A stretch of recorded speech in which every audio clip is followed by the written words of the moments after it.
All right, so back out here at this same little place. This is Tennessee River, Guntersville, Alabama, a little cove off the river.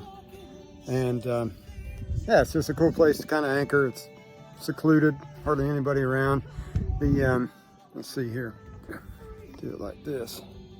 So the Guntersville is straight through there, and then the river kind of goes downstream that way and upstream that way, like up to Chattanooga. And then over here behind these trees would be the marina that I stay at, so it's not too far away. We just get some shallow areas, so you got to come way out and around and come up here. But once you get up here, it's pretty cool. So I practiced right around here trying to get this boat to do what I want it to do in reverse. And man, yeah, if you got a little bit of headway, would that be headway? In reverse, whatever that would be called, backward way, footway. Anyway, so if you get speed up, you can keep it going pretty good. You can just kind of turn and do all that. But if you're trying to just stop from like a forward move and then just go backwards, man, good luck. It's tough. So, you know, still working on that because I'd like to be able to back into the slip, but I don't have to. I can always pull in and then flip it around with some lines. But anyway, then the other part of this afternoon was spent trying to figure out the auto helm here. So, you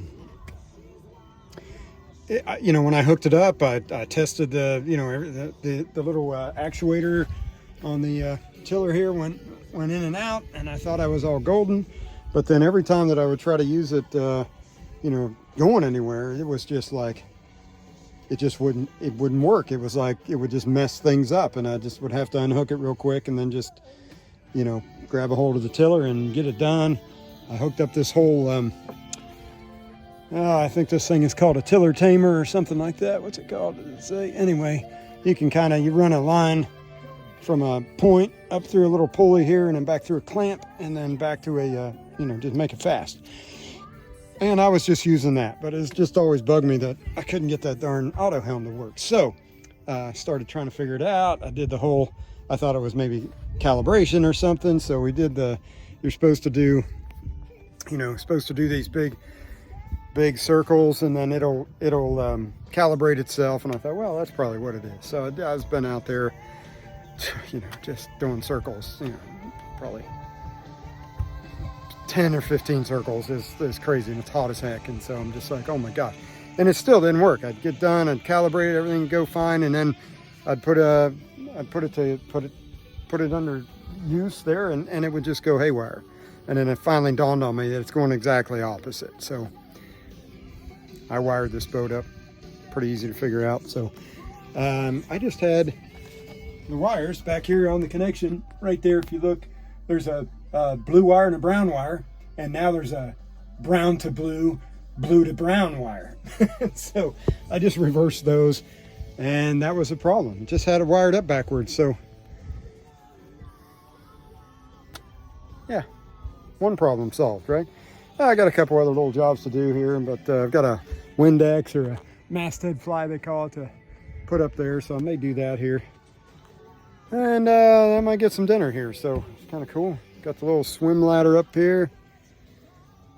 And yeah, kind of hanging out for the evening. See you in a bit. All right, made it through the night all right.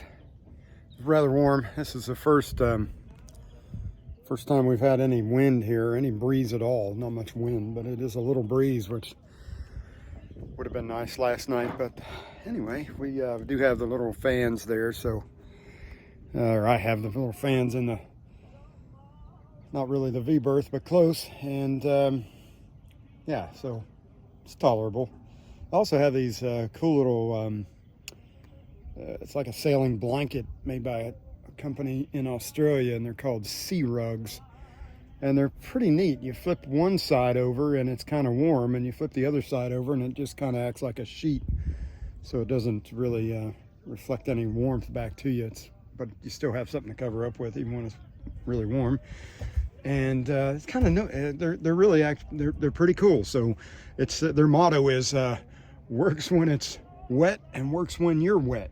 So, you know, if you're a racer or something, where you're getting wet all the time, it might be worth looking into. But so far, I mean, they've just been really comfy, whether it's kind of chilly or warm. But yeah, sea rug out of Australia.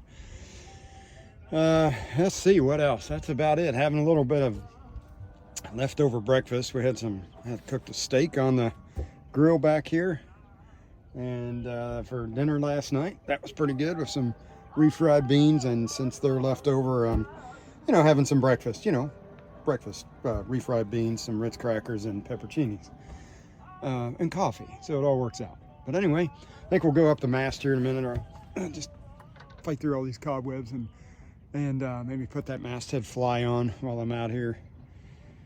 But it's going to be hot today, so might head back for too much longer. Because unless this wind picks up, then I might go sailing. But man, right now, not much. So we'll see. All right, we'll catch you later.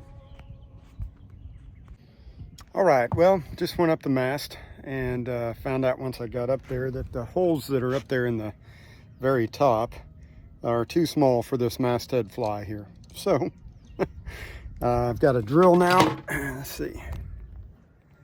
Got a drill attached to me with the right bit in it.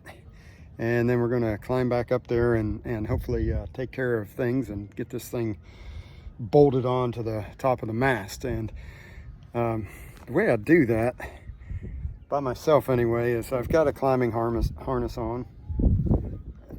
Okay.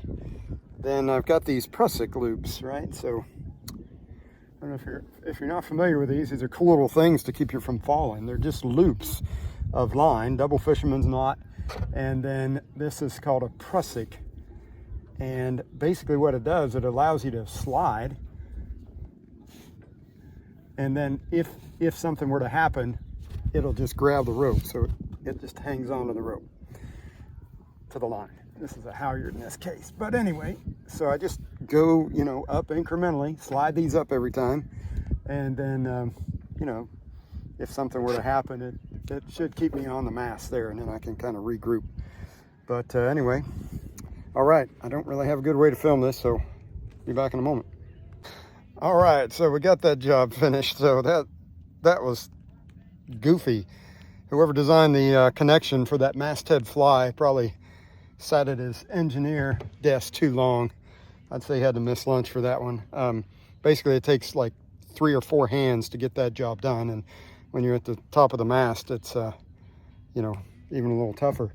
But yeah, it's just crazy how that connection is. If you as you tighten the nut up, the whole mast head fly spins, so you need a hand to hold on to that, or a wrench to hold on to that. One hand to hold on to the mast, you know, so you don't fall, and then another hand to use the wrench, and maybe another hand to you know, adjust things so that they're pointing in the right direction. But man, that was crazy for a minute. I dropped the what'd I drop? So I brought a socket and a wrench, because I figured I'd drop one of them. But so the socket seemed to work a little better than the wrench, and but then it doesn't have like you know, a good connection for the socket to the ratchet, and so that fell off. And so, but I caught it somehow. Like, hey, that's pretty cool. Never would have thought. Not my luck. But anyway, so then I kept going, and then I dropped the socket again. But guess what? Landed right in my shirt. It's right down in there, right here. Still have it, it's right there. So anyway, that was kind of crazy. So that worked out okay. I didn't drop anything into the water, which is, I don't even know how you could do that. Pretty cool. But anyway, yeah, I got a masthead fly up there. I don't know if you can see it, but I don't know. One more project. All right, later.